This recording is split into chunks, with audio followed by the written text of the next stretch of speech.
What's up? I'm Gaby Wilson for MTV News, and I'm here with G-Eazy to talk about his new album, The Beautiful and Damned. How you doing, man? I'm great. I'm excited. The title, The Beautiful and Damned. Talk to me a little bit about what that means to you and why you thought that that was representative of this album. Yeah, it's a comment on celebrity and this whole lifestyle. You know, this roller coaster of sex, drugs, rock and roll. You know, the world that, you know, I fantasized about when I was a kid with a dream, you know, and you follow this yellow brick road, you know, for the last 5 or 6 years that I've been releasing music and on tour, and one day you wake up and you realize maybe it's not at all, you know, what you fantasized about. Mm-hmm. And there's a lot of highs, and don't get me wrong, you know, and I'm very blessed to, you know, been on this journey and to be everywhere that this has taken me, you know, but it offers a peek into, you know, the dark side and some of the pitfalls of celebrity and success that come with it. And, you know, you just try to maintain that sense of self and try to keep your head on straight. Yeah, there's definitely a strong sense of duality throughout the entire album. Like, you struggling with fame, you struggling with your relationship with substances, your relationship with music even, like the kind of music you want to be making, like whether you want to delve into your feelings or whether you want to be making tracks to like get people to dance in the club or whatever. Yeah, and I mean, that's that night and day duality. It's always been present in my music. I mean, I'm a Gemini, so there will always be those two sides of me. Sure. So, you know, the album is a double album. It's the beautiful, it's the damned, it's the yin and yang, it's the light and dark, you know? And it's, it's just a peek inside my mind. So the album is 20 tracks, which is like crazy long. Like your albums always lean a little bit longer, but 20 is like I make extraordinary. A lot of music. I make a lot of music, and this time around, I got a house and I put a studio in it, and I just worked. I worked my ass off. You know, I poured my heart out on this record. I went in and I made a lot of music, and I didn't stop because I was in such a good, you know, rhythm and creative space, and I really put myself there on those songs. So, you know, when you step out of it and you realize you made 100 songs and you're like, okay, well, maybe we could have stopped a while ago. You know, you just kind of like, you do with it what you will, and you trim it down as much as you can, and you ship it to the world. That sounds like a really difficult process too. Oh man, it's killing babies. Yeah. Yeah, and you never find somebody who has an ugly baby. If you ask them, you know, oh, my baby's so cute. So every song I make is like my child. You know what I mean? I made that, and I'm attached to the music I make. Definitely. So let's get into some of those specific tracks. First single off the album, No Limit. Talk to me about the creation of that song and collabing with Rocky and Cardi B. Yeah, I mean, Rocky's the homie. I've known Rocky a really long time. Rocky asked me to open up his first New York show, like years and years ago. This was way back in the day, and I'm like, you sure? It was me, Danny Brown, and Flatbush Zombies. And you can imagine like Irving Plaza in like 2011 or 12 or something like that. And I went out on stage like not knowing what to expect, you know what I mean? And it was, I just turned up, like that's all I could do. And this is, he was, you know, in the studio right next to me, and we just, you know, we're catching up and just vibing, and I was playing in my album, and we happened to make that song just right on the spot. And Cardi B, who I'm a huge fan of, who I just think is truly something special, you know what I mean? Like, she built it organically, she came in through another kind of avenue and just did it her way, you know, and she just bossed up. And I really respect her. So I had played a show with her, I met her, I was a fan, I sent the record to her, and she knocked it out like that. She sent it right back to me. That's a feel-good song, that's a turn-up record, that's just a banger. You know, that's like the highs. So that's like on the beautiful side, probably. Well, I think No Limit is a good introduction for the album too, because it evokes Master P and New Orleans. And there's so much New Orleans on this album, I think, like just quietly coming through. You obviously went to school there, but what influence did New Orleans have on you musically? I mean, New Orleans is huge. I moved there when I was 18 years old, and I was, you know, a child of the hyphy.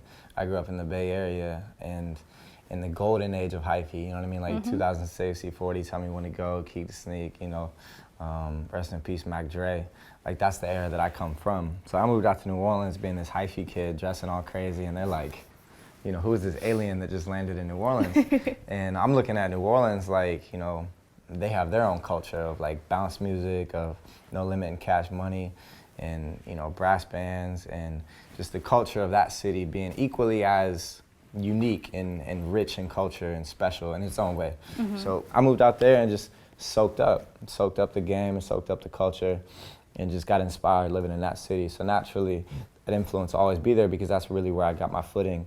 You know, that's where I started playing shows. That's where I started, like, you know, really doing it. Mm-hmm. There's like the dark lilt to the melodies and like Pray For Me that feel like funeral dirges. Yeah, like there's definitely a New Orleans vibe on Pray For Me. Yeah, and like Summer and December, the jazz piano, and even Leviathan, which feels a little like Negro spiritual-ish. Yeah, that's crazy. Yeah, you have really good a really good ear, and I appreciate you. Like, because sometimes like there's layers to the music, and you know, artists can pick apart like the nuance of like where, you know, an inspiration comes from, and when somebody gets it, you know what I mean, and sees the layers of all that. Like, I really appreciate that. Yeah, of course. Well, sure. I mean, it's definitely there, but it's not there in a really obvious way. That's what I'm saying. Yeah. Yeah, and as an artist, I think any song you make is a product of like 10 things you were inspired by, you know, in subtle, intricate ways. Like, Leviathan may have like what you have, but it also has like hyphy drums, you know what I mean, and multiple different influences, but it's hidden in layers. So when people get it, that's like, as an artist, that's rewarding. Like, yo, they get where I was coming from. That's tight. Yeah, of course. Well, you recently went back to New Orleans to do a show. Then you had like a jazz brass band behind you, and a song that you premiered was "Him and I." Talk to me about the origin story of that song, like how it came together. Well, me and Halsey, we just clicked like that, you know, and yeah, we made the record, and it came from a really genuine, authentic place. And I think when music comes from a place like that is when music is at its best.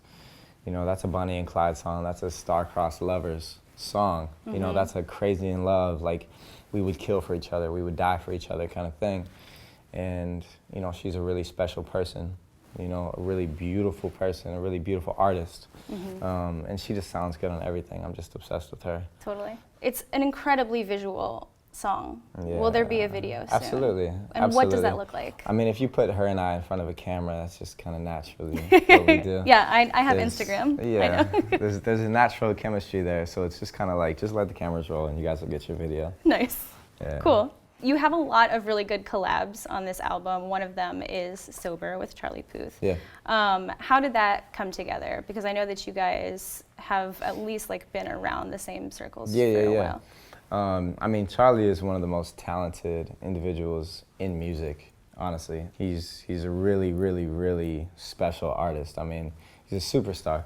We met a while ago, we were touring in Europe, and we were playing venues right next to each other, and we found out that each of us were like next door. Like, I was playing this venue, he was playing this one, so like we clicked up that night and just like just talked and just vibed, you know what I mean? And I found out that he was a huge fan of Bay Area hip hop, like obscure deep cuts. I was like, how do you know this? Really? You know what I mean? He's like and a I had a whole fan or something. like Keith Sneak, you know what I mean? And a lot of hyphy. So I was just like, you know, a huge newfound respect for him on that level. Yeah, talk to me a little bit about the content of Sober, because I found it interesting for somebody with like a whiskey deal to sound like he has so many anxieties about his alcohol use. Yeah, well, I try to illustrate both sides, you know what I mean? So there's definitely, you know, the fun side of going out and partying, and you know what I mean? I'm out, you know, all the time, but then there's also that reality of, I try to paint the picture of the other side of like, you know, living with that like,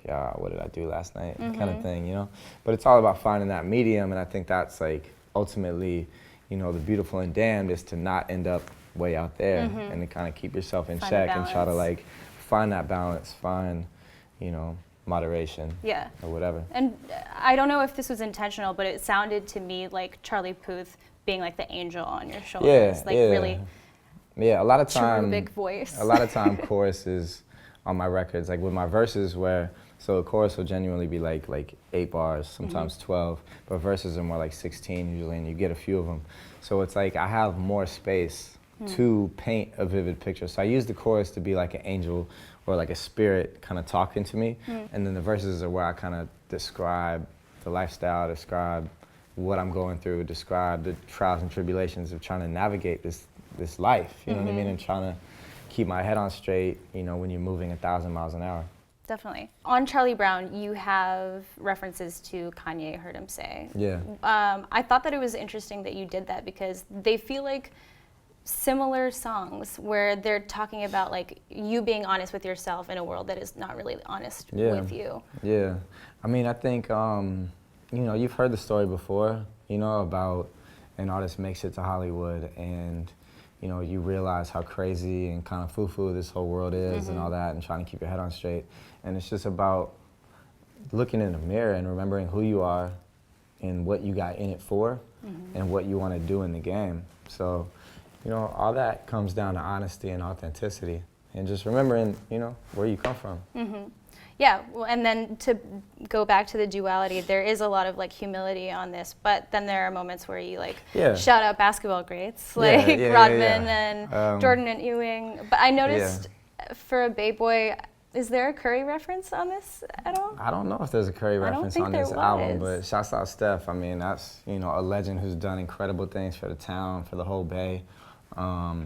You know, it's Bay Area sports is, you know, specifically basketball, I guess, but, you know, it's in a good place. And most of the Warriors are good friends of mine. I mean, I got to ride on the float with Clay through downtown Oakland, when they won a championship. And, I mean, that's the same street that I used to ride the bus to school every morning. Right. So, you know, it was an incredible feeling just like being able to watch the Bay, you know, be on top like that, to be able to be involved, to be able to celebrate with the team and just enjoy that moment, you know what I mean, for the fans. Like, the Bay is a really prideful place. It's like if you're from the Bay, then you represent that heavily and you're proud of that. And, you know, it's a beautiful thing to be up and to be able to represent the Bay, like on a worldwide scale. Right. How do you feel about the team moving to San Francisco? I mean, a part of me is heartbroken, of course, because, you know, the town is where I'm from, and Oakland has shown so much love to the Warriors through the bad years, through the good years, and the Oracle is, you know, is a historic arena.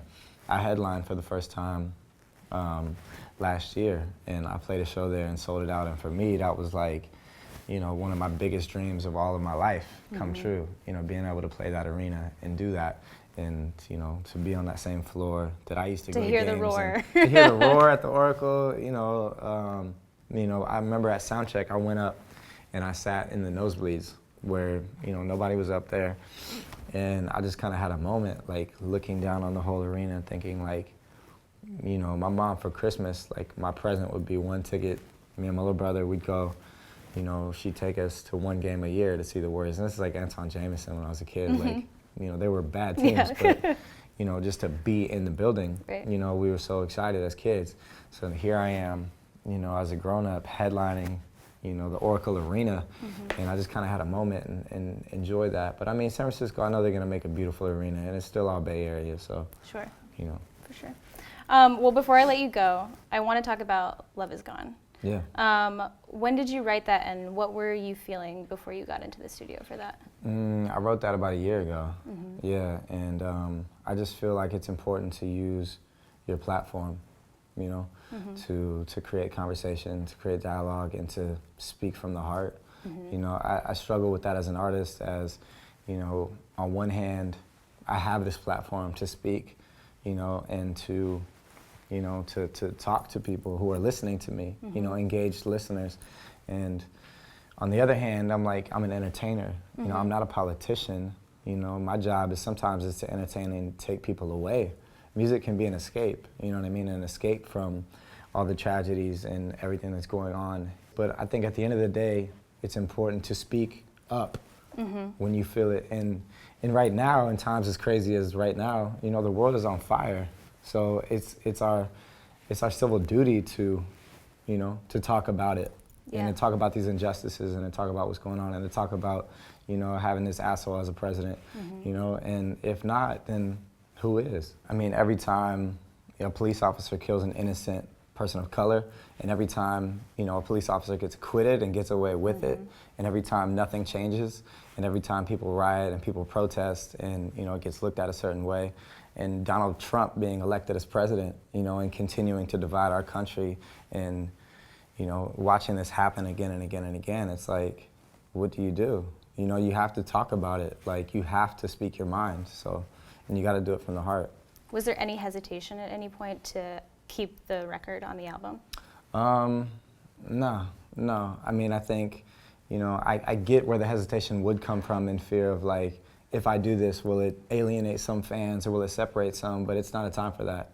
It's a time for speaking up. You know what I mean? You have to, and you have to say it loudly, and you really have to express yourself and speak from the heart. And this is a time of crisis. You know, literally the world is on fire. So, you know, with the platform I have, we got to talk about it.